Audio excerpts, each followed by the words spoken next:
Hello friends, welcome back to my channel legal help in Hindi. Friends, आज के इस video में हम छत्तीसगढ़ हाई कोर्ट के एक लेटेस्ट जजमेंट के बारे में बात करने वाले हैं, जहां पर कोर्ट के सामने ये चुनौती थी कि मेंटल क्रुएल्टी का नेचर क्या होगा। अगर हिंदू मैरिज एक्ट में मेंटल क्रुएल्टी को देखना हो तो पति पत्नी के बीच में मेंटल क्रुएल्टी को किस तरह से डिसाइड करना होगा। आज के इस वीडियो में हम इसी बारे में बात करने वाले हैं। जजमेंट की पीडीएफ कॉपी का लिंक आपको नीचे डिस्क्रिप्शन में मिल जाएगा।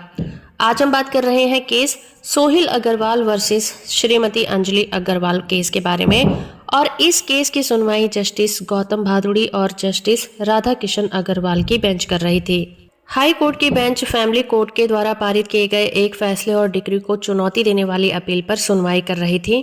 इस मामले में अपील दायर की है पति ने और पत्नी रिस्पोंडेंट है।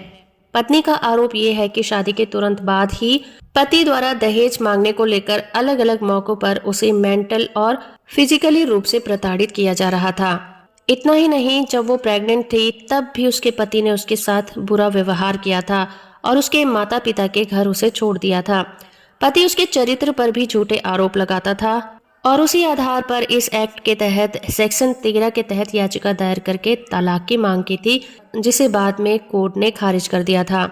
उसने डीवी एक्ट के तहत महिलाओं की सुरक्षा के सेक्शन 12 के तहत एक शिकायत का मामला भी दर्ज किया था और सीआरपीसी के सेक्शन 125 के तहत एक आवेदन दायर करके मेंटेनेंस के लिए भी डिमांड की थी और पति के खिलाफ आईपीसी के सेक्शन 498A के तहत रिपोर्ट भी दर्ज करवाई थी।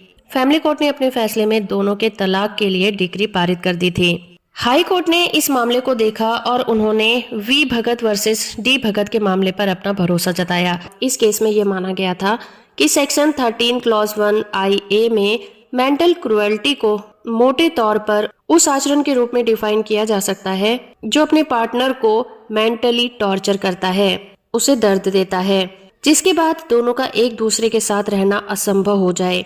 इस मामले में पति और पत्नी ने एक दूसरे के खिलाफ ही आपराधिक मामले दर्ज किए थे, जिसे कोर्ट अनदेखा नहीं कर सकती थी।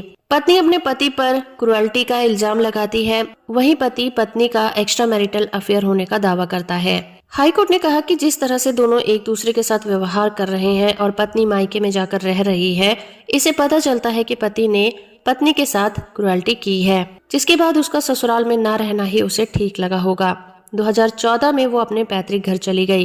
तो इस तरह से हाई कोर्ट भी फैमिली कोर्ट के द्वारा दिए गए फैसले से संतुष्ट होती है और उन्होंने पति की अपील को खारिज कर दिया। जजमेंट की पीडीएफ कॉपी का लिंक आपको नीचे डिस्क्रिप्शन में मिल जाएगा, वहां से आप इसे डाउनलोड कर सकते हैं। वीडियो को लाइक और चैनल को सब्सक्राइब करना बिल्कुल मत भूलिएगा।